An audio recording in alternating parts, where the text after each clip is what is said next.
الحمد للہ وحدہ والصلاة والسلام علی من لا نبی بعدہ وعلی آلہ واصحابہ الذین اوفوا عہدہ اما بعد فاعوذ باللہ من الشیطان الرجیم بسم اللہ الرحمن الرحیم ومن يتعد حدود اللہ فقد ظلم نفسه لا تدری لعل اللہ يحدث بعد ذلك امرا صدق اللہ العظیم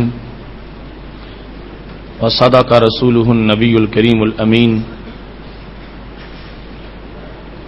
ان اللہ وملائکتہ یصلون علی النبی یا ایہا الذین آمنوا صلوا علیہ وسلموا تسلیما الصلاۃ والسلام علیک یا سیدی یا رسول اللہ وعلی آلک واصحابک یا حبیب اللہ مولاي صل وسلم دائما ابدا علی حبیبک خیر الخلق کلہم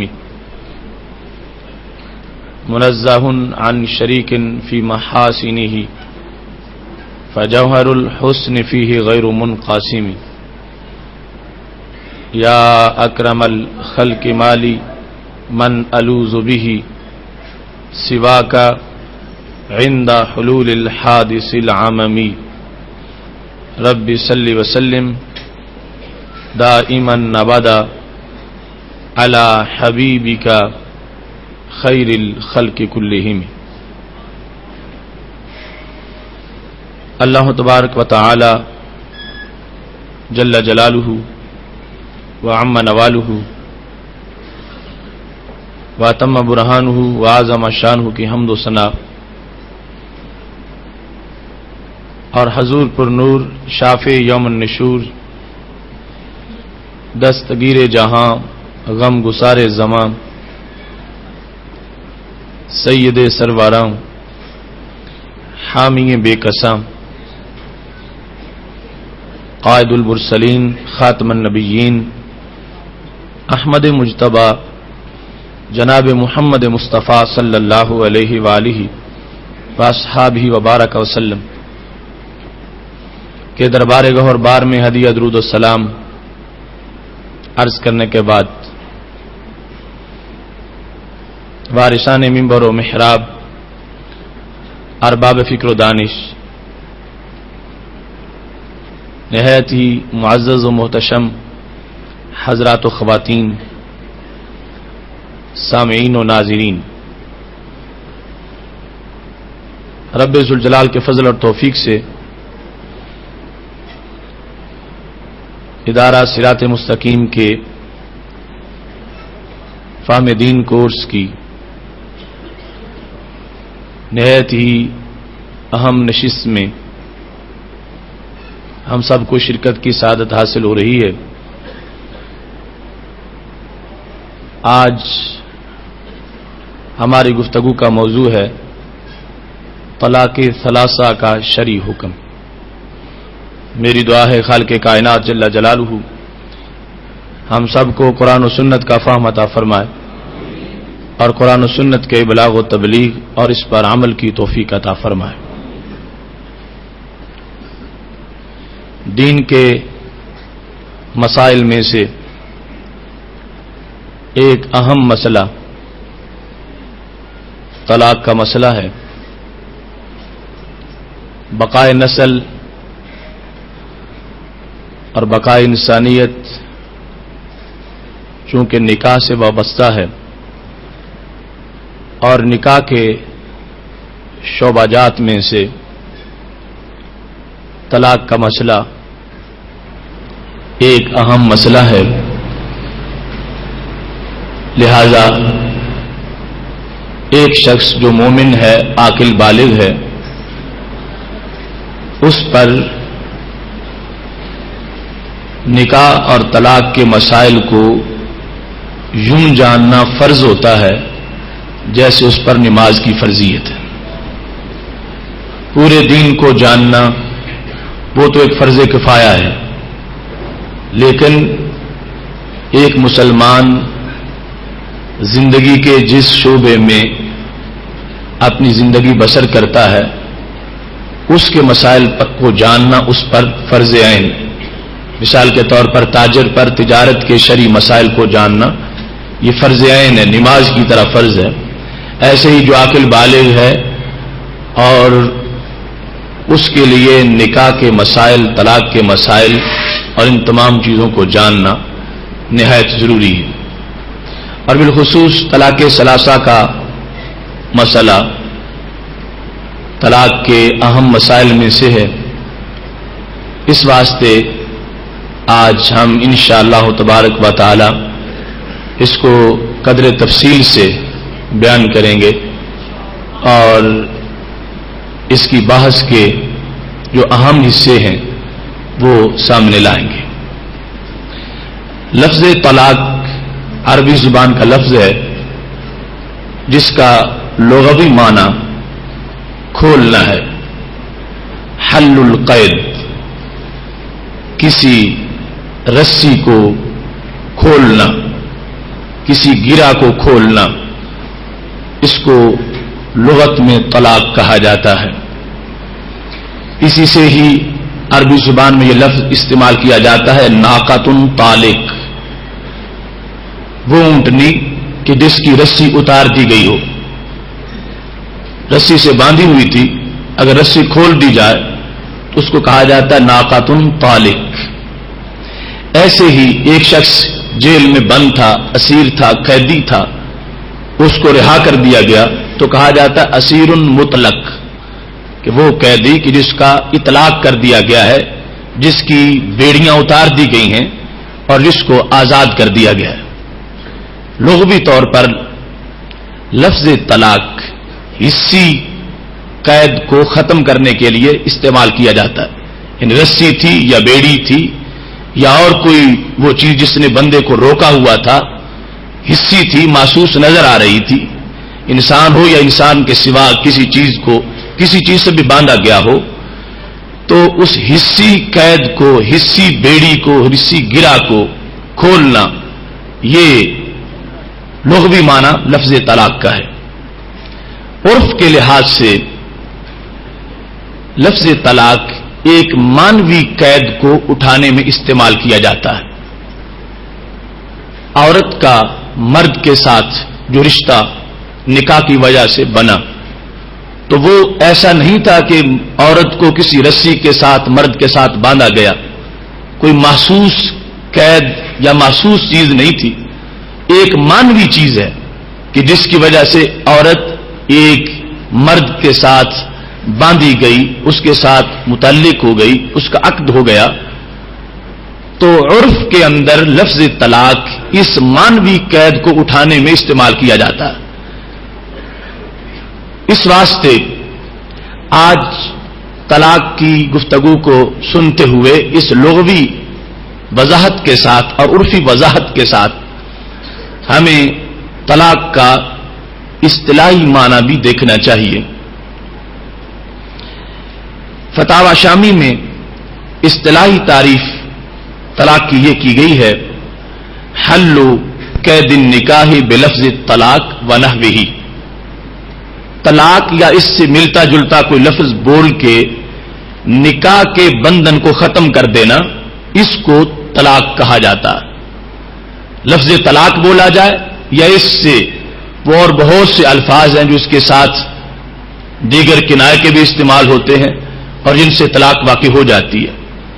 نکاح کی قید کو حل کا مطلب ہوتا ہے گرہ کھولنا اور اس کو اٹھا دینا، یا کہا جاتا رفع قید النکاح فی الحال او المعال بلفظ مخصوص. یہ بھی طلاق کی تعریف ہے. یعنی ڈائیورس کا مطلب یہ ہے طلاق دینے کا کہ نکاح کی قید کو اٹھانا، یا تو فی الحال اسی وقت یا مستقبل میں، اس کو طلاق کہا جاتا ہے.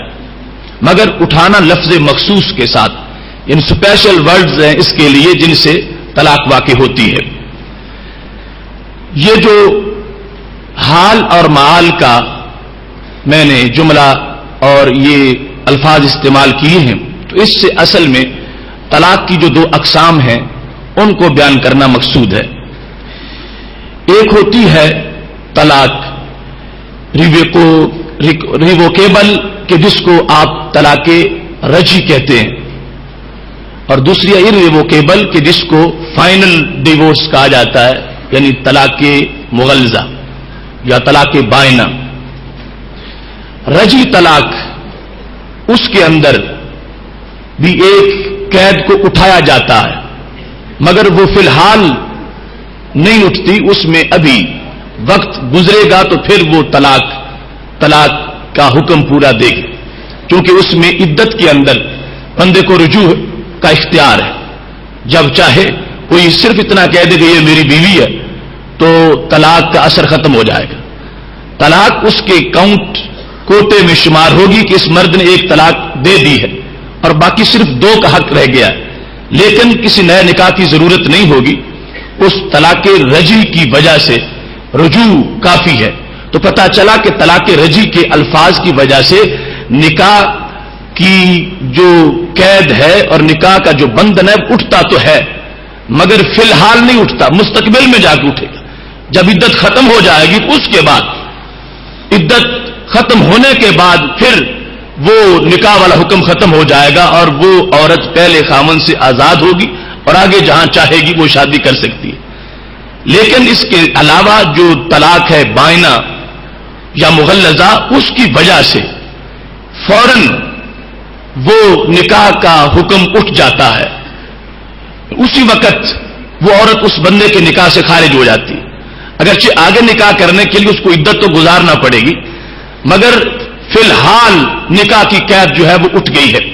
تو اس طرح تعریف کا یہ مطلب ہوا کہ نکاح کی قید کو اٹھانا لفظ مخصوص کے ساتھ، خواہ وہ فی الحال نکاح کی قید اٹھا دی جائے یا مستقبل کے اندر وقت معین گزرے گا اور وہ عورتوں کی مختلف حالتوں کے پیش نظر عدت ہے، جس میں اگر جس عورت کو طلاق دی جا رہی ہے وہ حاملہ ہے، یعنی بچے کی امید سے ہے، تو پھر وضع حمل کے ساتھ عدت ختم ہوگی، اور اگر وہ ایسی صورت میں ہے کہ حاملہ نہیں ہے، ان کو حیض باقاعدگی سے آتے ہیں، تو پھر ان کے لحاظ سے اس کی عدت جو ہے وہ شمار کی جائے گی، خواہ وہ 5 مہینوں میں آ جائیں یا 10 مہینوں میں آئے، ان پر اس کے عدت کے گزرنے کا حکم لگے گا۔ اور عدت کے اندر طلاق رجعی کے اندر خاوند کو یہ حق حاصل ہے کہ وہ رجوع کر سکتا ہے، اور رجوع میں کسی نئے نکاح کی ضرورت نہیں ہوگی، طلاق رجعی میں رجوع ویسے بھی ہو سکتا ہے۔ باقی اس کے لیے الفاظ مخصوص ہیں، یا تو صراحتاً لفظ طلاق کہہ دے، یا اس طرح کہہ دے کہ تو مجھ سے بائن ہے یا حرام ہے، اس طرح کے الفاظ جو ہے وہ بولتا ہے۔ صریح لفظ طلاق کا جس وقت بولتا ہے اس سے بھی طلاق واقع ہو جائے گی، اور جس وقت کنایے کے الفاظ بولے گا تو ان سے بھی طلاق واقع ہو جائے گی، اور کنایے کے جو الفاظ ہیں ان میں یعنی بھاری طلاق کے واقع ہونے کے بھی چانسز موجود ہیں۔ اب طلاق شرعی طور پر اس کا جواز تو ہے، مگر یہ کوئی پسندیدہ کام نہیں ہے۔ اصل میں جو آپس میں ایک خاتون اور ایک مرد کا ربط قائم ہوا اور رشتہ منعقد ہو گیا، اسلام یہ چاہتا ہے کہ یہ آپس میں گزارا کریں، اگرچہ آپس میں کچھ طبیعتوں کا فرق بھی ہے اور کچھ اخلاق کا آپس میں تخالف بھی ہے، لیکن پھر بھی کوشش یہ کی جائے کہ وہ ناچاکی نہ ہو اور ان کا گزارا ہوتا رہے۔ لیکن طلاق کا جواز قرآن و سنت میں موجود ہے۔ سورہ بقرہ کی آیت نمبر 229 میں حکم ہے الطلاق مرتان فامساک بمعروف اور تسریح باحسان۔ 2 طلاقیں ہیں، یا تو پھر اس کے بعد اچھے طریقے سے اس کو روک لو یا پھر احسان کرتے اس کو چھوڑ دو۔ تو پتہ چلا کہ طلاق دینا شرعی طور پر جائز ہے۔ ایسے ہی خود رسول اللہ صلی اللہ علیہ وسلم سے بوقت حاجت طلاق کا صدور ہوا، حضرت حفصہ رضی اللہ تعالی عنہا کو طلاق دی گئی اور پھر رجوع کیا گیا، جس طرح کہ ابن ماجہ میں یہ حدیث شریف موجود ہے۔ تو اس سے پتہ چلا کہ اس کا نفس جواز طلاق کا موجود ہے، لیکن اچھا یہ ہے کہ ایسی نوبت نہ آئے۔ اور اس سلسلہ میں سید عالم نور مجسم شفیع معظم صلی اللہ علیہ وسلم کا فرمان ہے. حضرت عبداللہ بن عمر رضی اللہ تعالیٰ عنہ روایت کرتے ہیں کہ محبوب علیہ السلام فرماتے ہیں ابغض الحلال الی اللہ الطلاق. یہ بھی ابن ماجہ شریف میں ہے کہ پاک محبوب علیہ السلام کا فرمان ہے کہ اللہ کے نزدیک حلال میں سے جو ناپسندیدہ کام ہے حلال مگر پسندیدہ نہیں ہے، وہ کیا ہے؟ طلاق دینا. تو اس سے پتا چلا جواز تو ہے مگر یہ پسندیدہ کام نہیں ہے. ایسے ہی حضرت ثوبان رضی اللہ تعالیٰ عنہ سے یہ روایت ہے کہ سید عالم نور مجسم شفیع معظم صلی اللہ علیہ وسلم ارشاد فرماتے ہیں ایما امرا سالت زوجہا الطلاق فی غیر ما باس فحرام علیہا رائحۃ الجنہ. فرمایا جس خاتون نے بغیر سبب کے خامد سے طلاق مانگی تو اللہ نے اس خاتون پر جنت کی خوشبو کو حرام کر دیا. یعنی نہ تو مرد جلدی کرے طلاق دینے میں اور نہ ہی عورت بار بار اس کو کہے کہ تو مجھے طلاق دے دے طلاق دے دے. اس کو اتنا ناپسند کیا ہے سید عالم صلی اللہ علیہ وسلم نے. فرمایا جس نے بغیر کسی معقول وجہ کے اپنے خامن سے یہ کہا کہ تو مجھے فارغ کر اور مجھے تو طلاق دے دے تو محبوب علیہ الصلوۃ والسلام ارشاد فرماتے ہیں اس پر خالق کائنات جل جلالہ جنت کی راحت جنت کی خوشبو کو حرام فرما دے گا. لہذا یہ شریعت مطہرہ کا تقاضا ہے کہ مرد بھی اس میں جلدی نہ کرے اور عورت بھی خواہ مطالبہ نہ کرے. اصل جو رشتہ منعقد ہو گیا اس کو نبھانے کی کوشش کی جائے. اور اس کے بعد اگر گزارا نہیں ہوتا تو یہ ایک معقول سبب تھا، طلاق کی حکمت تھی کہ اگر بالکل طبیعتوں میں ایسا شرق و غرب کا بودھ ہے اور بالکل گزارا ہونا اس کا کوئی امکان ہی نظر نہیں آتا تو پھر شریعت میں اجازت موجود ہے اور اس کو پھر خالق کائنات جل جلالہ نے مرد کو اختیار دیا ہے کہ وہ عورت کو طلاق دے سکے. بیادہ عقدۃ النکاح، نکاح کی گرہ مرد کے ہاتھ میں ہے، عورت کے ہاتھ میں نہیں. مرد کے ہاتھ میں جب چاہے وہ اسباب کے پائے جانے کے بعد وہ گرہ کھول دے تو طلاق واقع ہو جائے گی. اصل اساسی حق مرد کا ہے، نہ عورت خود دے سکتی ہے اور نہ ہی کوئی جج اور حاکم اپنی طرف سے عام نارمل صورت میں کسی مرد کی طرف سے وکیل بن کے وہ طلاق دے سکتا ہے. مرد کے ہاتھ میں قرآن کہتا ہے کہ نکاح کی گرہ ہے، اگر وہ کھولے گا تو یہ گرہ کھلے گی. اب یہاں پر چونکہ آج اذہان نئی روشنی کا ایک وبال رکھتے ہیں تو کئی لوگ اس پہ بھی جھگڑا شروع کر دیتے ہیں کہ اگر مرد کو حق ہے تو عورت کو حق کیوں نہیں. تو یہ خالق کائنات کا نظام ہے اور اس کی حدود ہے اور یہ قیاسی نہیں، اللہ کا جیسے حکم ہے ویسے ماننا پڑے گا. اور لیکن حکمت سمجھ آتی ہے کہ عورت اپنی فطرت اور طبیعت کے لحاظ سے فیصلوں میں جلد باز ہوتی ہے، جلد متاثر بھی ہو سکتی ہے اور جلد ہی وہ بھی ہو سکتی ہے. اگر عورت کے ہاتھ میں اختیار ہوتا طلاق کا تو وہ چھوٹے چھوٹے معاملات پر اپنے آپ کو طلاق دے بیٹھتی اور اس کے بعد پھر ساری عمر پچھتاتی رہتی اور شرمسار رہتی. تو خالق کائنات جل جلالہ اس کے ہاتھ میں یہ اختیار نہیں دیا، اختیار اس کے مقابلے میں مرد کو دیا کہ جو جلد باز اتنا نہیں ہے اور جلد معمولی سی بات پر بالکل معمولی سی بات پر ہی وہ کوئی ہمیشہ کی دوریاں بنانے والا نہیں ہے، تو اس کو یہ اختیار دیا گیا. اور ساتھ یہ حکمت بھی تھی کہ طلاق کے وقوع کے بعد کچھ مالی اخراجات ہونے ہیں اور وہ اخراجات مرد کو برداشت کرنے پڑے. تو جس نے اخراجات برداشت کرنے ہیں پھر وہی دروازہ بھی کھول لے. تو اخراجات کیا ہے؟ مثال کے طور پر نکاح معجل تھا، یعنی نکاح میں مہر معجل تھا، ابھی ادا نہیں کیا گیا تھا اور وہ 2 سال کے بعد کرنا تھا یا کب بھی. اب یہ قانون ہے کہ اگر طلاق ہو جائے تو وہ فوراً مہر ادا کرنا پڑتا ہے. اب مرد پر یہ لازم آنا ہے کہ وہ ابھی مہر پورا کرے جب وہ طلاق دینا چاہتا ہے. تو اس کو سوچ کے طلاق دینی ہے کہ مجھے اتنے پیسے بھی دینے پڑنے اور میرے پاس بندوبست نہیں ہے. لہذا جس پر ایک مالی حق آنا ہے اور ایسے ہی عدت کا نفقہ بھی تو مرد کے ذمے ہے اور اس سلسلہ میں جو ہے وہ صورتحال جو ہے وہ بھی اس کے سامنے اس کو رکھنی پڑنی ہے. اس واسطے خالق کائنات جل جلالہ نے یہ کہا کہ جس کو آگے جا کے کچھ اخراجات کا سامنا کرنا پڑنا ہے وہی اپنی رضا سے چاہے تو گرہ کھول لے چاہے تو گرہ نہ کھولے. تو خالق کائنات جل جلالہ نے مرد کو یہ اختیار دیا ہے. لیکن اگر کوئی مرد اپنا یہ اختیار ختم کرنا چاہتا ہے تو پھر اس کو اجازت ہے، اختیار اپنا ختم کیا جا سکتا ہے. مثلا نکاح کے وقت لڑکی والوں نے یہ لکھوا لیا تھا کہ ہماری لڑکی جب چاہے گی اپنے آپ کو طلاق دے سکے گی، اور مرد نے مان لیا تھا، تو اب اس نے اپنا حق خود ختم کر لیا، اور اس کے بعد وہ عورت جس نے اپنا یہ حق مرد سے لے لیا ہے، مرد کا حق اس سے وصول کر لیا ہے، تو وہ جب چاہے گی طلاق دے سکے گی۔ لیکن اصولی طور پر اگر کوئی ایسی شرط طے نہیں ہوئی تو قرآن مجید کا جو فیصلہ ہے وہ یہی ہے، بیدہ عقدۃ النکاح، مرد کے ہاتھ میں نکاح کی گرہ ہے، وہ کھولے گا تو کھلے گی، ورنہ طلاق واقع نہیں ہوگی۔ طلاق دینے کا ایک شریعت میں طریقہ ہے، یہ نہیں ہے کہ جس طرح کوئی آئے بے لگام وہ بولتا جائے اور طلاق دے۔ طلاق دینے کا ایک طریقہ ہے سنت میں اور شریعت میں، اس کے مطابق طلاق دینی چاہیے۔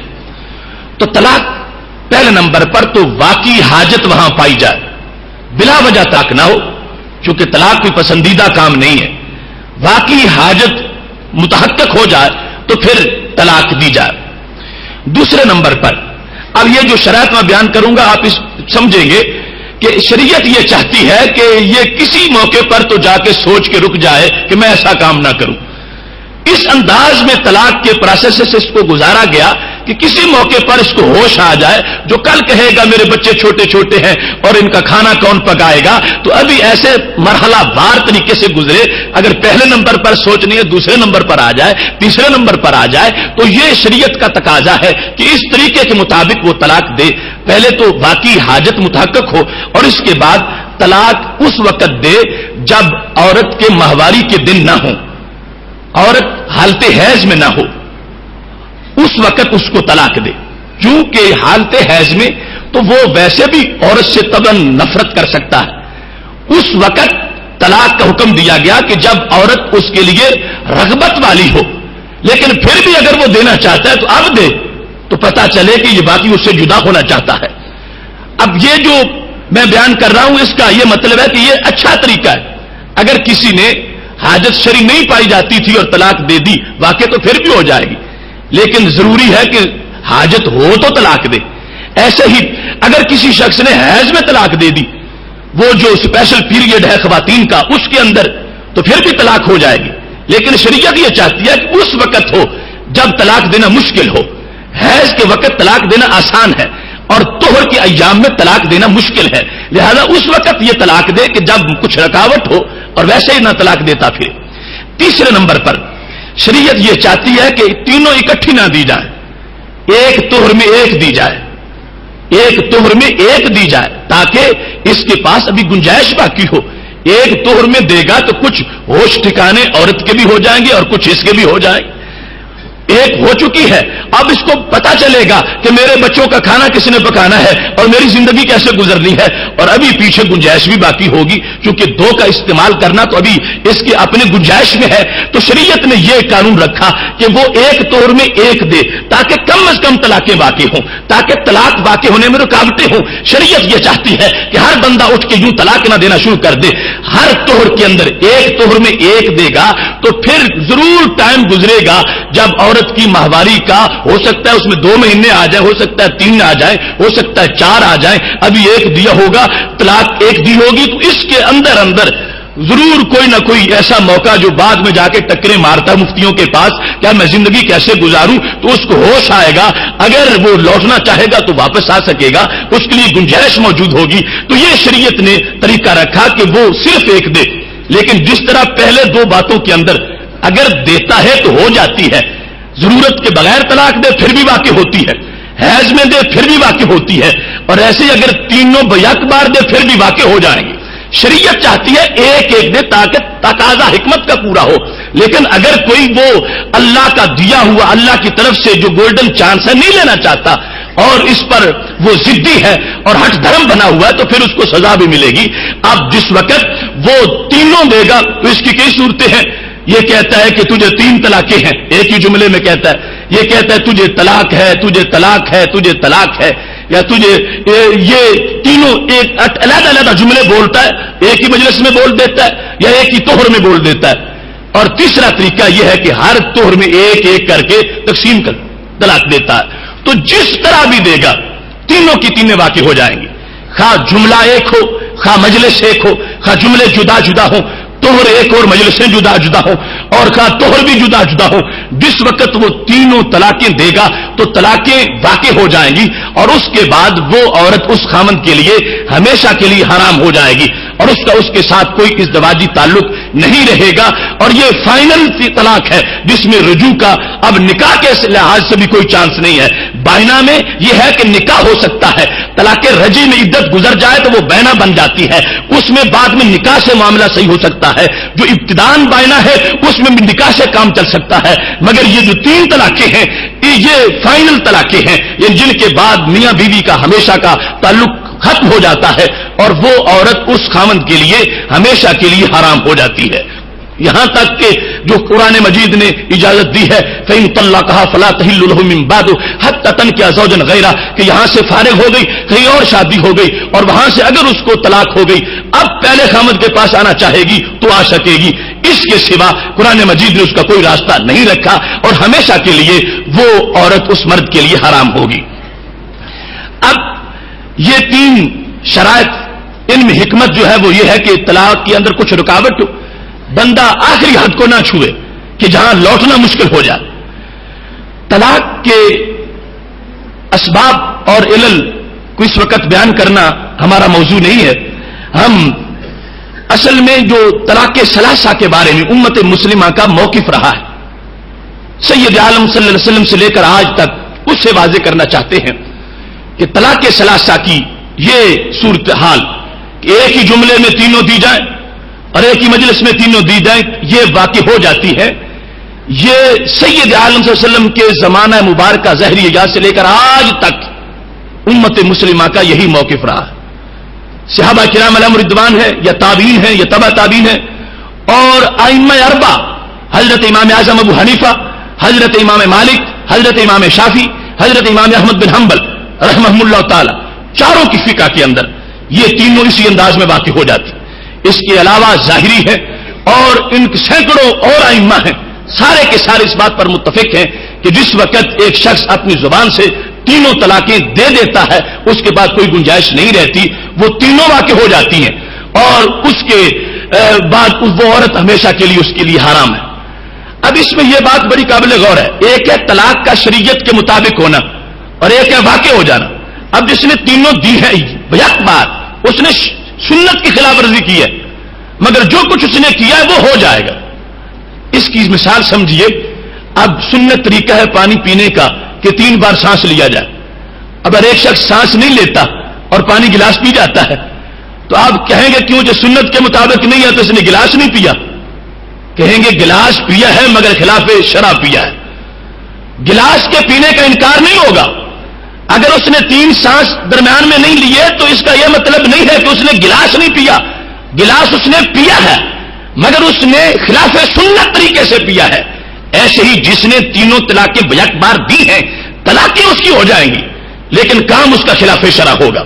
دوہرا جرم ہے اس کا کہ اس نے ایک تو طلاق ناپسندیدہ کام تھا وہ کیا ہے، اور پھر ناپسندیدہ کام ناپسندیدہ طریقے سے کیا ہے۔ اسے چاہیے تھا اگر کرنا ہی ہے تو جو شریعت میں طریقہ ہے وہ طریقہ اس کو سامنے رکھ کے کیا جاتا، لہذا یہاں الٹی گنگا بہتی ہے۔ ایک تو ایک شخص جرم کر رہا ہے کہ اس نے شرعی طریقے کو چھوڑا ہے، اور دوسرا یہ کہ اس کو چھٹی دے دو، اس نے گویا کہ یہ کام کیا ہی نہیں۔ نہیں، جس نے کیا ہے ماننا پڑے گا، کام واقع ہو گیا ہے، طلاقیں منعقد ہو چکی ہیں، اور یہ ہے کہ اس نے شریعت کے طریقے کے مطابق نہیں دی اور اس نے شیطانی طریقے کے مطابق دے دی ہے، جلدی سے دے دی ہے۔ چاہیے تھا ہر طور میں ایک دیتا، لیکن جو اس نے کیا ہے وہ اس کا یہ مطلب نہیں کہ گلاس اس نے پیا ہی نہیں، وہ سرور پی گیا ہے، لہذا تینوں طلاقیں واقع ہو جائیں گی۔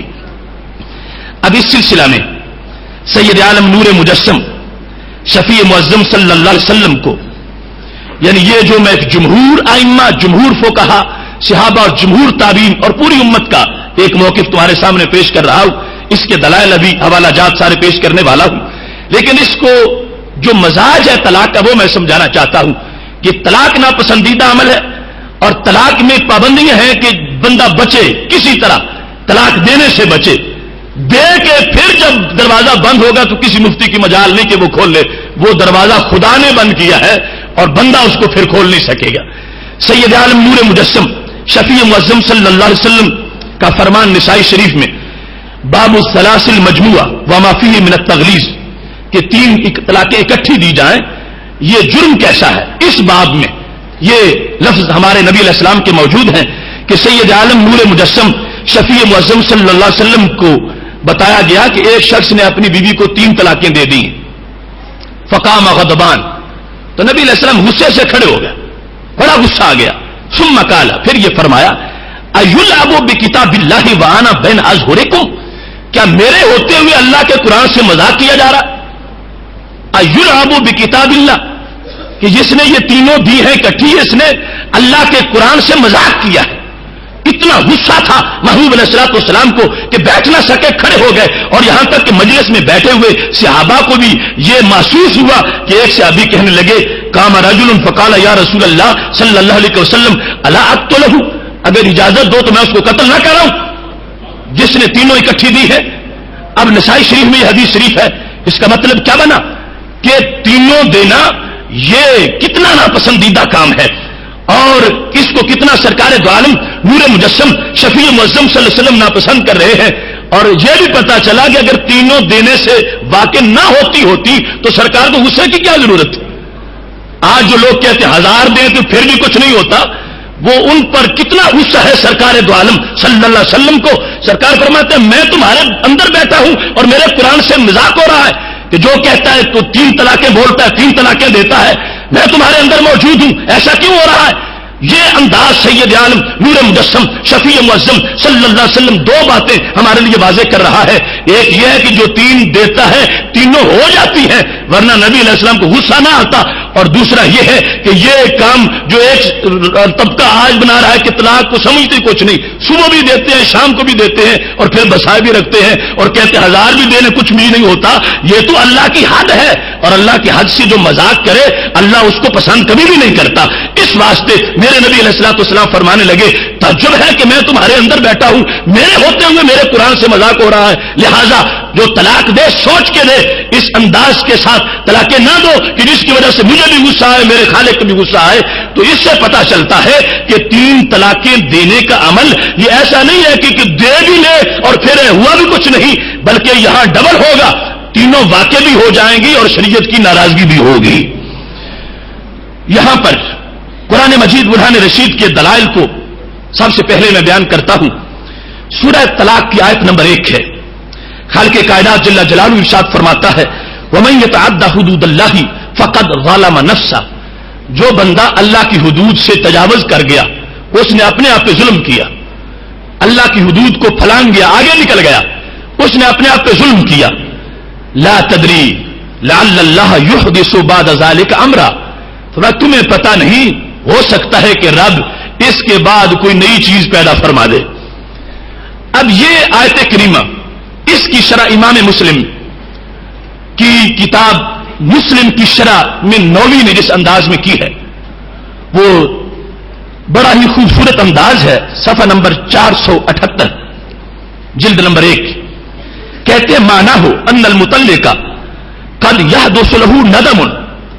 اس آیت کا مطلب یہ ہے کہ کبھی طلاق دینے والے کو شرمندگی ہوتی ہے طلاق دے کر، فلا یمکنہ تدارکہ، مگر شرمندگی کا پھر علاج کوئی نہیں ہو سکتا. کیوں؟ لوقوع البینونۃ، اس واسطے کہ طلاقیں پکی ہو چکی ہیں، اب شرمندگی کی کوئی فائدہ نہیں. فلو کانت الثلاث لم تقع لم یقع طلاق ھذا الا رجعیا فلا یندم. تو امام نووی کہتے ہیں اگر تینوں طلاقیں ایک واقع ہوتی تو پھر خالق کائنات جل جلالہ یہ نہ فرماتا کہ تم حدود سے تجاوز کر گئے ہو اور اب تمہاری ندامت کو حل کرنے کا پیچھے ذریعہ کوئی نہیں رہا. یہ تب ہی ہوا کہ جب وہ ایسے موڑ پہ پہنچ گیا ہے کہ ندامت تو ہے مگر ندامت کے دور کرنے کا کوئی ذریعہ نہیں، کہ تینوں دے چکا، تینوں کے دینے کے بعد شرمندگی ہوئی کہ کاش کہ میں واپس میری بیوی آ جائے. تو خالق کائنات جل جلالہ فرماتا ہے وَمَن يَتَعَدَّ حُدُودَ اللَّهِ، جس نے اللہ کی حدود سے تجاوز کیا. کیسے؟ تینوں اکٹھی کی. وَمَن يَتَعَدَّ حُدُودَ اللَّهِ، جس نے اللہ کی حدود سے تجاوز کیا. کس طرح کہ تینوں طلاقیں اکٹھی دے دی. فَقَدْ ظَلَمَ نَفْسَهُ، اللہ فرماتا ہمارے ذمے کچھ نہ لگانا، اس نے خود اپنے آپ پہ ظلم کیا ہے. فَقَدْ ظَلَمَ نَفْسَهُ، اس نے خود اپنے آپ پہ ظلم کیا. یہ کوئی نہ کہے کہ شریعت نے گھر بھی جو ہے وہ کسی کا برباد کر دیا, شریعت نے یہ کر دیا, مفتی نے یہ کر دیا. مفتی بیچارے کی کیا مجال ہے, یہ فیصلہ تو رب کائنات کا ہے. فرمایا جس نے اپنے حدود سے تجاوز کر لیا, 3 طلاق یک بار دے کر اس نے اپنی جان پہ ظلم کیا ہے. فرمایا لا تدری لعل اللہ یحدث بعد ذلک امرا. فرمایا تجھے پتہ نہیں طلاق دینے والے, اگر تو ہمارے کہنے کے مطابق ایک ایک دیتا, تجھے پتہ نہیں اللہ جانتا ہے کہ ایک کے بعد ہی تیرے ہوش ٹھکانے آ جاتے. اللہ امر پیدا کر دیتا. امر پیدا کرنے کا مطلب کیا ہے کہ اس کی واپسی کا تیرے دل میں خیال ڈالتا کہ یہ کہاں جائے گی, میں کہاں جاؤں گا, تو میں ایسا طریقہ اختیار کروں کہ یہ واپس آ جائے.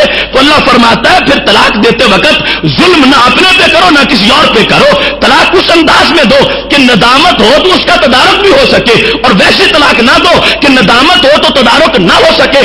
اگر 3 طلاقیں واقع نہ ہوتی تو پھر ندامت کی ایسی صورت نہ بنتی کہ جس کا تدارک ہو ہی نہ سکے. تو چونکہ ایسی صورت قرآن بیان کر رہا ہے تو پتہ چلا 3 طلاقیں ضرور واقع ہو جاتی ہے. یہ آیت کریمہ ہے جس کو امام نووی رحمۃ اللہ علیہ نے شرح مسلم کے اندر اس طرح بیان کر دیا کہ قد يحدث له ندم فلا يمكن تدارك لوقوع البينونة فلو كانت الثلاث لم يقع طلاق هذا الا رجيا. اگر 3 واقع نہ ہوتی تو پھر طلاق صرف رجی واقع ہوتی, اور رجی کی صورت میں اس کے لیے واپسی کا امکان موجود ہوتا.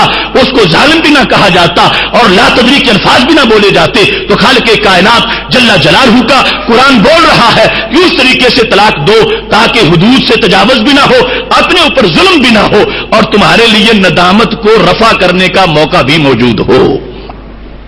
معالم التنزیل اور خازن دونوں تفاسیر کے اندر یہ اس بات کی شرح کی گئی لعل اللہ یحدث بعد ذلک امرا, کہ اللہ ایک امر پیدا کر دے گا. وہ کیا امر ہے؟ وہ کہتے ہیں یوقع فی قلب الزوج مراجعتها بعد الطلقات والطلقتین. یہ امر پیدا کر دے گا کہ اللہ اس خامد کے دل میں یہ بات ڈالے گا ایک طلاق کے بعد یا 2 طلاقوں کے بعد کہ تم اپنی بیوی سے رجوع کر لو. اللہ فرماتا ہے تم سارے آپ کے دروازے بند کر رہے ہو اور تینوں اکٹھی دے رہے ہو, اپنے اوپر ظلم کر رہے ہو. یوں کرو کہ تمہاری ندامت کو مٹانے کا چانس باقی ہو. تو اللہ ہو سکتا ہے آج تمہیں 100% جس بیوی سے نفرت ہے اور طلاق دے رہے ہو, کل اسی سے 100% رغبت بھی پیدا ہو جائے. تو اللہ ایک طلاق کے بعد یا 2 کے بعد جب یہ تمہارے اندر میں یہ ہے یحدث بعد ذلک امرا, اللہ تمہاری طبیعت میں پیدا کر دے گا یہ بات کہ رجوع ہونا چاہیے, اور پھر گنجائش بھی ہوگی تو رجوع ہو جائے گا. اور اگر تم نے ایسی صورتحال اختیار کر دی کہ جس کے بعد تینوں فرد ایک بار دے چکے ہو, کچھ باقی نہیں بچا, تو پھر خالق کائنات جل جلالہ کی طرف سے کوئی گنجائش نہیں ہے. جسے رب گنجائش نہ دیتا ہو اسے کون بندہ اپنی طرف سے گنجائش دے سکتا ہے. اس کے ساتھ دوسری آیت وَمَن يَتَّقِ اللَّهَ يَجْعَل لَّهُ مَخْرَجًا, یہ بھی سورہ طلاق کی آیت نمبر 2 ہے. رب ذوالجلال فرماتا ہے وَمَن يَتَّقِ اللَّهَ, جو اللہ سے ڈرے, يَجْعَل لَّهُ مَخْرَجًا, اللہ اس کے نکلنے کی راہ بنا دیتا. جو ڈرے وہ نہیں مارا جاتا, اس کا حل ہو جاتا ہے, اور جو نہیں ڈرتا اس کے راہ بند ہو جاتے, رستے بند ہو جاتے ہیں. اب اس کی جو تشریح حضرت عبداللہ بن عباس رضی اللہ تعالی عنہ نے کی ہے کہ کس انداز میں ابو داؤد شریف میں یہ حدیث شریف ہے باب نسخ المراجعہ بعد التطلیقات الثلاث, 3 طلاقوں کے بعد واپسی کا نہ ہونا. اس باب کے اندر 3 طلاقیں جب ہو جائیں تو پھر عورت واپس نہیں آ سکتی. اس باب میں امام ابو داؤد نے یہ حدیث روایت کی ہے. ان مجاہد, حضرت مجاہد کہتے ہیں کنت عند ابن عباس, میں حضرت عبداللہ بن عباس رضی اللہ تعالی عنہ کے پاس بیٹھا تھا. فجاءہ رجل, ایک بندہ آ گیا. جس طرح طلاق کے بعد بیچارہ بندہ پریشان آ جاتا ہے اور پھر کہتا کوئی میرے لیے کرو, کچھ میرے لیے کرو, ایسی صورتحال تھی. آ گیا فقال انه طلق امراته ثلاثا, کہتا مسئلہ پوچھنا ہے. آپ نے فرمایا ابن عباس نے بتاؤ کیا مسئلہ ہے. کہتا اپنی بیوی کو 3 طلاقیں دے آیا ہوں, تو اس کے بعد میں یہ چاہتا ہوں کہ میرے لیے کوئی حل تلاش کرو. حضرت مجاہد کہتے ہیں ابن عباس خاموش ہو گئے. میں سوچ رہا تھا کہ شاید اس کی بیوی کے لیے کوئی رستہ تلاش کر رہے ہیں کہ واپس آ جائے. تھوڑی دیر خاموش رہنے کے بعد ابن عباس بولے اور انہوں نے بڑی اس کی جھاڑ کی. جو طلاق دے کے آیا تھا. کہنے لگے ینطلق احدکم فیرکب الحموکا، تم ایک شخص چلتا ہے منہ اٹھا کے اور حماقت پہ سوار ہو جاتا ہے. فیرکب الحموکا، حماقت کو سواری بنا لیتا ہے اور اس پہ سوار ہو جاتا ہے. ثم یقول یبن عباس یبن عباس، اور پھر کہتا ہے ابن عباس میرا کچھ کرو میرا کچھ کرو. پہلے جب حماقت کرتا تو اس کو تو سوچ نہیں ہوتی، اس وقت ابن عباس شاطری ہوتا، اس وقت طریقہ نہیں پوچھتا کہ میں طلاق دینا چاہتا ہوں تو کیسے دوں. فرمایا تم میں سے ایک شخص ینطلق احدکم چلتا ہے فیرکب الحموکا، حماقت پہ سوار ہو جاتا ہے اور پھر آ جاتا ہے یقول یبن عباس یبن عباس، پھر مجھے پکارنا شروع کر دیتا ہے کہ ابن عباس حل کرو. فرمانے لگے وَإِنَّ اللَّهَ قَالَ، حل میں کہاں سے نکالوں؟ وَمَن يَتَّقِ اللَّهَ يَجْعَل لَّهُ مَخْرَجًا، اللہ فرماتا ہے جو 3 بیک وقت دینے سے ڈرے گا اس کا حل نکالیں گے. وَمَن يَتَّقِ اللَّهَ يَجْعَل لَّهُ مَخْرَجًا. اب جو پیچھے ابن عباس پس منظر طلاق کا بیان کر رہے ہیں تو انہوں نے يَتَّقِ اللَّهَ کا معنی کیا کیا؟ فرمایا 3 بیک بار دینے سے جو ڈرتا ہے اور نہیں دیتا اور پھر ابن عباس کے پاس آتا ہے، ابن عباس دروازہ کھولے گا کیونکہ اللہ نے کھول رکھا ہے. وَمَن يَتَّقِ اللَّهَ يَجْعَل لَّهُ مَخْرَجًا، فرمایا رب کا یہ فرمان ہے کہ جو ڈرے گا اللہ اس کے لیے رستہ کھول دے گا. کہنے لگے وَإِنَّكَ لَمْ تَتَّقِ اللَّهَ، اور 3 دے کے ابن عباس کہنے والے تو اللہ سے نہیں ڈرا. وَإِنَّكَ لَمْ تَتَّقِ اللَّهَ. اب دیکھو ابن عباس اور آج کے وہ بے لگام مفتی جو کہے کہ 1000 دے آؤ پھر بھی ہمارے پاس آؤ ہم رستہ نکالیں گے. ابن عباس سے بڑی فقاہت کس کے پاس ہے؟ وہ علم و حکمت کا بحر ناپیدا کنار حضرت عبداللہ بن عباس رضی اللہ تعالیٰ عنہ، وہ ترجمان اسلام ترجمان قرآن جن کو گھٹی کی شکل میں نبی علیہ السلام نے علموں کے خزانے عطا فرمائے ہیں. وہ حضرت عبداللہ بن عباس رضی اللہ تعالیٰ عنہ کہنے لگے اپنی باری تو حماقت پہ سوار ہوتے ہو، اس وقت سوچتے ہی کچھ نہیں اور پھر کہتے یبن عباس یبن عباس. فرمایا اللہ کہتا ہے من یتق اللہ یجعل لہ مخرجا، جو اللہ سے ڈرے گا اس کے لیے رستہ نکالیں گے. کہنے لگے انک لم تتق اللہ، اور تو نہیں ڈرا، تو تینوں دے کے آیا ہے. اگر تو ڈرتا ہوتا تو 1 دیتا یا 2 دیتا، تو 3 طلاقیں دے کے آ گیا ہے. اور جب تو نے 3 دی ہیں کہنے لگے فلا آجد اللہ کا مخرجا، میرے پاس تیرے لیے کوئی رستہ نہیں ہے. حضرت عبداللہ بن عباس رضی اللہ تعالیٰ عنہ کہتے ہیں یہ مفتی کا وہ تو شریعت کے حکم کو ظاہر کرے گا، بتائے گا، اپنے پاس سے جو لگائے گا وہ تو بگوڑا مرتد بن جائے گا خود، اور وہ اللہ کے دین کا بہت بڑا باغی ہوگا کہ جہاں اللہ نے راہ نکالی نہیں ہے یہ اپنی طرف سے نکالتا ہے. تو کون ہو سکتا ہے جو قرآن مجید کے اندر اپنی طرف سے بگاڑ پیدا کرے اور رستے نکالے. ابن عباس کہنے لگے فلا اجد لک مخرجا، اب میری جیب میں تیرا کوئی حل نہیں ہے. اگر تو ڈرتا رب سے اور اس انداز میں دیتا جو طلاق دینے کا طریقہ ہے، 1 دے کے آ جاتا 2 دے کے آ جاتا، میں تیرے لیے دروازہ کھولتا آیت پڑھتا اور تجھے بتا دیتا. لیکن انک لم تتق اللہ، تو نے جرم پورا کیا ہے اب سزا بھی تجھے پوری ملے گی. تو نہیں ڈرا اللہ سے، لہذا خالق کائنات جل جلالہ تیرے لیے لا اجد لک مخرجا، میرے پاس کوئی رستہ نہیں ہے. کیا کہنے لگے تو نے 2 کام کیے، یہ جو میں نے تمہید میں کہا تھا. کہنے لگے اسیت ربک وبانت منک امراتک، تو نے 2 جرم کیے، رب کی نافرمانی کی اور عورت تیری تو اس سے بینا ہو گئی.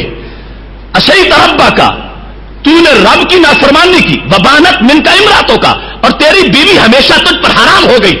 دونوں کام تیرے ہو گئے، حرام تو نے خود کی اور نافرمانی حرام کرنے میں کی. تو 1 دیتا 2 دیتا، تینوں تو نے دی ہیں، لہذا تو نافرمان ہے رب کا. طلاق دینے کے معاملے میں تو نے نافرمانی کی ہے اور پھر تیری بیوی بھی تجھ پر حرام ہے، وہ تو اس سے جدا ہو چکی ہے. اب دیکھو یہ صحابی ہیں حضرت عبداللہ بن عباس رضی اللہ تعالی عنہ، اور یہ نبوت کے زیر سایہ پروان چڑھنے والے ہیں جن کے گھر قرآن اترتا رہا ہے. انہوں نے واضح طور پر، اور یہ سند صحیح سے میں بیان کر رہا ہوں، انہوں نے واضح کیا ہے کہ یہ ومن یتق اللہ یجعل لہ مخرجا، یہ سورہ طلاق کی آیت جو ہے اس پس منظر میں ہے کہ جو 3 دینے سے ڈرے گا اللہ اس کے لیے رستہ نکالے گا، اور جو 3 دے بیٹھے گا فرمایا تو نے ڈرنے میں پوری طرح نہ ڈرنے کا حق ادا کیا ہے تو پھر تیرا رستہ بند ہو گیا ہے. اب ابن عباس کے پاس تیرے لیے کوئی گنجائش باقی نہیں ہے. اس کے بعد اسی آیت میں امام سیوطی رحمت اللہ علیہ نے اکلیل کے اندر صفحہ نمبر 398 پر اس کی بحث کرتے ہوئے فرمایا کہ ابن فرس کا یہ قول ہے کہ اکثر مفسرین اس میں یہی کہتے ہیں کہ جس وقت ایک انسان طلاق دیتا ہے وہ پہلی آیت کے لحاظ سے وَمَن يَتَعَدَّ حدود اللہ کہ وہ حدود اللہ سے تجاوز کر جاتا ہے. کس طرح؟ طلاق سنت سے 3 طلاقوں کی طرف آ جاتا ہے, سنت کے مطابق نہیں دیتا, 3 اکٹھی دے دیتا ہے. تو پھر اس کے لیے کیا ہوگا؟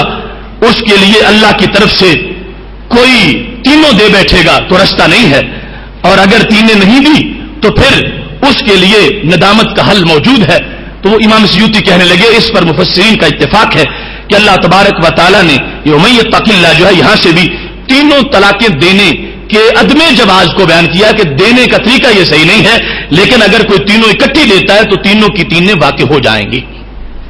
تیسری آیت خالق کائنات جل جلالہ کا سورہ بقرہ میں فرمان ہے, آیت نمبر 229, الطلاق مرتان فامساک بمعروف اور تسریح باحسان.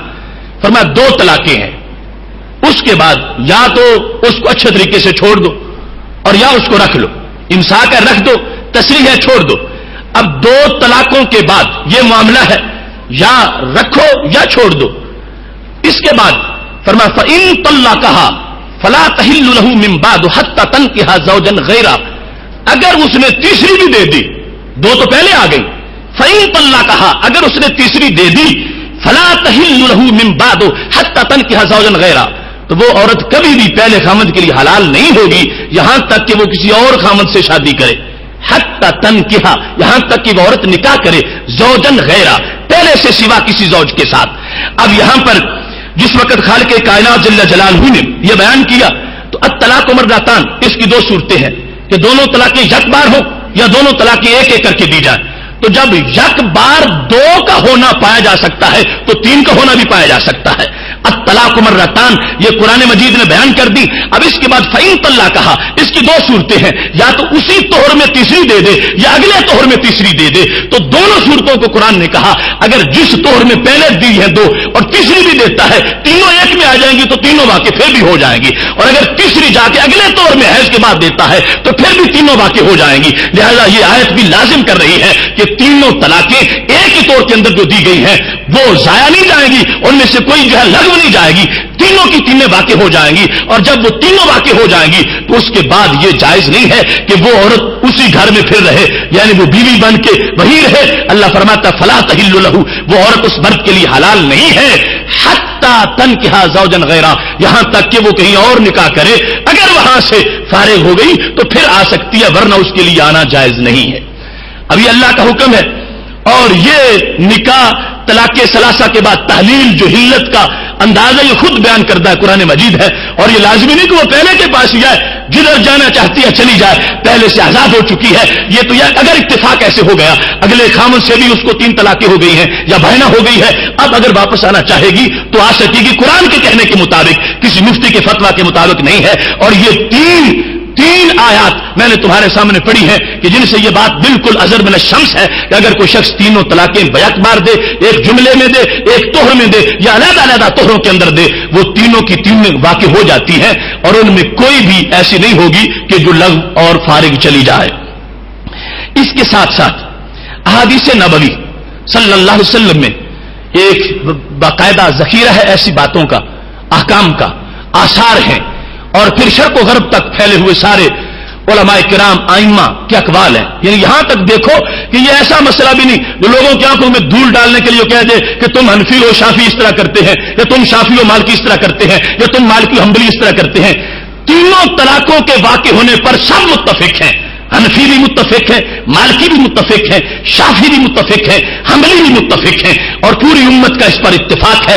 اس انداز میں یعنی پکا ایک موقف ہے کہ تینوں جو ہیں وہ واقع ہو جاتی ہے, اور سب کے فتاوا اور دلائل, اور پھر خود وہ لوگ جو آج انکار کرتے ہیں ان کے گھروں کے فتوے کہ جنہوں میں انہوں نے یہ تسلیم کیا ہے کہ 60 صدیوں تک امت میں کوئی ایسا نہیں تھا کہ جو یہ کہتا ہو کہ 3 دے جائیں تو ایک ہی واقع ہوتی ہے. 60 صدیوں تک پوری امت اس بات پر قائم رہی تھی کہ جو شخص 3 دیتا ہے تو وہ تینوں کی 3 واقع ہو جاتی ہے. یہ بھی میں وہ فتویٰ آگے پڑھوں گا ان کے گھر کا. اب یہاں پر احادیث نبوی کے لحاظ سے حضرت رکانہ بن ابی یزید رضی اللہ تعالی عنہ راوی ہے, اور جامع ترمذی باب ما جاء فی الرجل یطلق امرأته البتہ, کہ وہ بندہ جو اپنی عورت کو البتہ طلاق دے, قطعی طلاق دے, اس کے بارے میں باب. حضرت رکانہ بن عبد یزید کہتے ہیں اتیت النبی صلی اللہ علیہ وسلم، میں نبی اکرم صلی اللہ علیہ وسلم کے پاس آیا، فقلت، میں نے کہا یا رسول اللہ صلی اللہ علیہ وسلم انی طلقت امراتی البتہ، میں نے اپنی بیوی کو البتہ طلاق دے دی ہے، میں نے اپنی بیوی کو البتہ طلاق دے دی ہے۔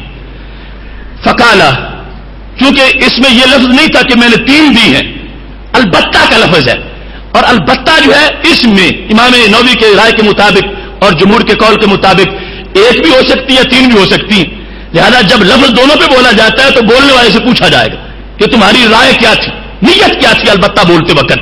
حضرت رکانہ کہتے ہیں مجھ سے نبی علیہ السلام نے پوچھا ما اردت بہا، تمہارا ارادہ کیا تھا جب تم نے کہا کہ میری بیوی کو البتہ طلاق ہے، تم نے اس کو کہا تجھے البتہ طلاق ہے، تو ارادہ تمہارا کیا تھا؟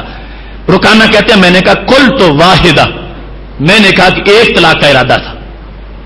تو محبوب علیہ السلام نے قسم لی، قالا واللہ، خدا کی قسم 1 کا ارادہ تھا، واللہ استفہامی انداز میں حلف لیا، صحیح صحیح بتاؤ 1 ہی کا ارادہ تھا تمہارا؟ تو کہا میں نے کل تو واللہ، خدا کی قسم، البتہ بولنے سے میرا ارادہ 1 طلاق کا تھا۔ تو پھر سید عالم صلی اللہ علیہ وسلم نے مسئلہ کیا بتایا؟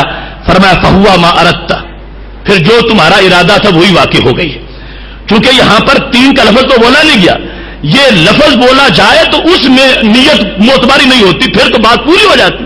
البتہ میں احتمال تھا کہ 1 ہو یا 3، اور پوچھا گیا بولنے والے سے کہ اب تیرے پاس ہے، جو دل میں معاملہ تھا وہ بیان کر دو، اگر 1 ہے تو 1، 3 ہے تو 3۔ تو رکانہ کہنے لگے میں نے کہا 1۔ تو محبوب علیہ الصلوۃ والسلام نے فرمایا پھر جو نیت تھی وہی 1 واقع ہو گئی۔ اب ہماری دلیل اس میں کیا ہے؟ جب سید عالم صلی اللہ علیہ وسلم نے حلف لیا، کیا 1 کا ارادہ تھا یا 3 کا؟ قسم اٹھاؤ۔ اگر تینوں کے ارادے پہ تینوں نہ واقع ہوتی تو سرکار کبھی 1 پر حلف نہ لیتے۔ حلف لیا، باقی 1 تم نے نیت کی تھی، باقی 1 نیت کی تھی، اگر تینوں ہوتی ایسے کہ تینوں واقع نہیں ہو سکتی تھی تو نبی علیہ السلام کو حلف کی کیا ضرورت تھی؟ فرماتے ٹھیک ہے اگر 3 ہے پھر بھی 1 ہے، اگر 1 ہے پھر بھی 1 ہے، ایسا نہیں فرمایا۔ جامع ترمذی میں ہے حلف لیا، کیا ایسا ہے کہ تم نے 1 نیت کی؟ انہوں نے کہا میں نے 1 نیت کی، تو محبوب علیہ الصلوۃ والسلام نے 1 قرار دے دی۔ اس حلف سے یہ بات ثابت ہو رہی ہے کہ اگر ان کا ارادہ 3 کا ہوتا تو فتویٰ بھی 3 کا ہوتا، اور سید عالم نور مجسم شفیع معظم صلی اللہ علیہ وسلم کا حلف لینا اس بات کو واضح کر رہا ہے کہ محبوب علیہ الصلوۃ والسلام نے یہ اپنے عہد ذری میں لازم کیا کہ اگر کوئی 3 دے گا تو تینوں کی تینوں طلاقیں واقع ہو جائیں گی۔ ایسے ہی یہاں پر جس وقت حضرت عبداللہ بن عمر رضی اللہ تعالی عنہ ان کا معاملہ طلاق کا تھا، اس حدیث میں تھوڑی سی وضاحت یہ بھی کرنا چاہتا ہوں کہ رکانہ بن عبد یزید کی حدیث ایک اور طریقے سے مخالفین بھی پیش کرتے ہیں اور اس کو 3 کی بجائے 1 قرار دیتے ہیں اور 3 کا لفظ اس میں بولتے ہیں۔ اس کو امام نووی نے اس حدیث کو اور اس روایت کو ضعیف قرار دیا اور قوم مجہولین کی حدیث قرار دیا، اور یہ کہا کہ اصل میں وہ راوی روایت بالمعنی کر رہا ہے، اور اس کا خیال یہ تھا کہ شاید البتہ 3 کو کہا جاتا ہے، حالانکہ البتہ 1 اور 3 دونوں پر بولا جاتا ہے، تو اس نے روایت بالمعنی کرتے ہوئے وہ ثلاثہ کا لفظ بول دیا ہے، اور وہ روایت ضعیف ہے، اور صحیح جو ہے وہ رکانہ بن عبد یزید والی یہ جامع ترمذی کے لحاظ سے جو پیش کر دی ہے کہ جس میں سید عالم صلی اللہ علیہ وسلم کے اصول سے یہ پتا چلا کہ 3 طلاقیں اکٹھی کی جائیں تو تینوں کی تینوں واقع ہو جاتی ہیں۔ دارقطنی میں سنن دارقطنی میں حدیث ہے حضرت عبداللہ بن عمر رضی اللہ تعالیٰ عنہ کی، اور یہ مشہور ان کے داستان ہے کہ انہوں نے اپنی بیوی کو حیض میں طلاق دے دی۔ جب حیض میں طلاق دی تو اور 2 دینا چاہیے، پہلے 1 دی پھر اور 2 دینا چاہیے، تو نبی علیہ الصلوۃ والسلام تک معاملہ پہنچ گیا۔ فرمایا ابن عمر اللہ نے تجھے ایسا حکم نہیں دیا، تم اس طرح طلاقیں دے رہے ہو حیض کے اندر، پہلے 1 دی اور پھر 2 اور دے رہے ہو، اللہ نے تجھے ایسا حکم نہیں دیا۔ انکا قد اخطأت السنہ، تم نے سنت کی خلاف ورزی کی ہے، پہلے جو 1 دی ہے وہ بھی سنت کی خلاف ورزی تم نے کی ہے جو تم نے حیض میں طلاق دے دی۔ وسنت ان تستقبل الطہر، سنت یہ ہے کہ طہر کا انتظار کرتے اور اس طہر میں جا کے جب وہ دن مخصوص عورت کے گزر چکے ہوتے تو پھر تم طلاق دیتے، اور جو دی ہے وہ واقع ہو گئی ہے۔ اب یہاں پر سید عالم صلی اللہ علیہ وسلم سے حضرت عبداللہ بن عمر نے مسئلہ پوچھ لیا۔ عبداللہ بن عمر کہتے ہیں میں نے کہا یا رسول اللہ صلی اللہ علیہ وسلم ارأیت لو طلقتها ثلاثا، ابھی تو میں نے 1 دی اور اگر میں تینوں دے دیتا تو پھر کیا ہوتا؟ میں نے ایک دی اور آپ نے مجھے ڈرایا ہے کہ تم نے سنت کی خلاف ورزی کی، اور دو میں بھی دینا چاہتا تھا اور میں رک گیا. اگر لو طلقتها ثلاثا میں تینوں دے بیٹھتا تو پھر اکانا یحل لی ان اراجعها، تو یہ کیا میرے لیے جائز تھا کہ میں واپس ہو جاتا، رجوع ہو جاتا، وہ عورت میری عورت بنتی؟ اگر میں تینوں دے بیٹھتا تو پھر کیا حکم ہوتا؟ ابھی تو میں نے ایک دی ہے، لیکن مسئلہ میں تین کا بھی پوچھنا چاہتا ہوں. ابن عمر کہتے ہیں جس وقت میں نے یہ کہا تو نبی علیہ السلام نے فرمایا لا، اگر تینوں تم دیتے تو پھر رجوع کبھی جائز نہ ہوتا. ایک دی ہے تو دروازہ بھی کھلا ہے، تینوں دیتے تو پھر نہ تیرے لیے جائز ہوتا. تبین من کا، وہ تجھ سے جدا ہو جاتی، یعنی تجھ پر حرام ہو جاتی دائمی طور پر. وہ تکون معصیہ، اور ساتھ گناہ بھی ہوتا، گناہ بھی علیحدہ اور تین طلاقیں علیحدہ. حضرت عبداللہ بن عمر رضی اللہ تعالیٰ عنہ کہتے ہیں میں نے ایک تھی مگر میں نے مسئلہ تین کا بھی پوچھ لیا کہ ایک کی شکل میں تو میرے لیے رجوع جائز ہے، اگر میں تین دے دیتا تو پھر کیا صورتحال تھی؟ تو سید عالم نور مجسم شفیع معظم صلی اللہ علیہ وسلم نے واضح فرما دیا کہ اگر تم تین دے دیتے تو تین کے دینے کے بعد تمہارے لیے کبھی رجوع جائز نہیں تھا. حدیث نمبر 3، یہ بخاری شریف جلد نمبر 2 صفحہ نمبر 791 پر ہے. سید عائشہ صدیقہ رضی اللہ تعالی عنہا راضیہ ہیں، اور امام بخاری نے یہاں پر جو ہیڈنگ دیا ہے وہ یہ ہے باب من اجازت طلاق الثلاث، جس نے کہا کہ تینوں طلاقیں ہو جاتی ہیں، یعنی تینوں طلاقیں دی جائیں تو تینوں واقع ہو جاتی ہیں، اس کا باب. اب یہ باب منعقد کرنے کے بعد سید عائشہ صدیقہ رضی اللہ تعالی عنہا سے مروی یہ حدیث حضرت امام بخاری رحمۃ اللہ علیہ اس کو بیان کرتے ہیں. ان عائشہ رضی اللہ تعالی عنہا ان رجلا طلق امرأته ثلاثا، کہ ایک بندے نے اپنی بیوی کو 3 طلاقیں دے دی. فتزوجت، وہ جب اس سے فارغ ہوئی اس نے کہیں اور جا کے شادی کر دی، اور اس کو حدیث امرأۃ رفاع بھی کہا جاتا ہے دوسرے مقامات پر.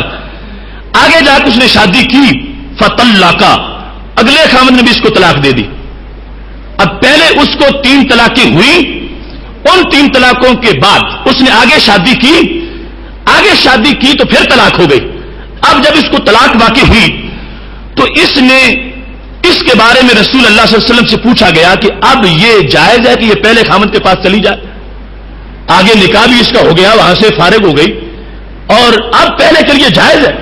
اور تفصیل یہ ہے کہ اس عورت نے یہ کہا تھا کہ جس میں یہ تھا کہ نکاح تو ہوا ہے مگر ہم بستری پوری نہیں ہوئی، اور مسئلہ عطیہ کا شرعی اس نے سارا کچھ بتا دیا نبی علیہ الصلوۃ والسلام کو کہ میں نے نکاح آگے جہاں کیا ہے وہ نکاح تو میرا ہے مگر وہ ہم بستری مکمل نہیں ہوئی. اور آگے اس کے تفصیل سے انہوں نے کپڑے کے ایک پہلو کے ساتھ اور جس طرح بمبل ہوتا ہے اس طرح کی تشبیہ دیتے ہوئے سارا مسئلہ انہوں نے پوچھا نبی علیہ السلام سے، اور محبوب علیہ الصلوۃ والسلام نے فرما دیا لا، تم اس وقت تک پہلے خامند پر حلال نہیں ہو سکتی حتی یذوقا اسیلتھا. ان کے بارے میں پوچھا گیا تو پوچھنے والوں کو فرمایا جب تک وہ خامند اس کا شہد نہ چکھ لے جو بعد والا ہے، کما ذاق الاول، جس طرح کے پہلے نے چکھا تھا، اس وقت تک یہ عورت پہلے کے لیے حلال نہیں ہو سکتی. مطلب کیا صرف نکاح کافی نہیں، نکاح کے بعد ہم بستری مکمل ضروری ہے، اور اس کی ابھی تک نہیں ہوئی. لہذا اگرچہ نکاح آگے ہو گیا، اس کو پہلے خامند کے پاس جانے کی اجازت نہیں ہے جب تک کہ دوسرے خامند کے پاس یہ عمل مکمل نہیں ہو جاتا. اب ہماری دلیل اس میں یہ ہے کہ امام بخاری رحمۃ اللہ علیہ نے اوپر جو ہیڈنگ دیا ہے وہ یہ ہے کہ تینوں طلاقیں یک بار واقع ہونے کا باب. تو اس عورت کو جو تینوں طلاقیں ہوئی تھیں امام بخاری کے موقف کے مطابق وہ یک بار ہوئی تھی، اور یک بار ہونے کے بعد اس کا آگے نکاح ہو گیا تھا، اور وہاں سے اب واپس پہلے کے پاس آنا چاہتی تھی اور سرکار سے مسئلہ پوچھا.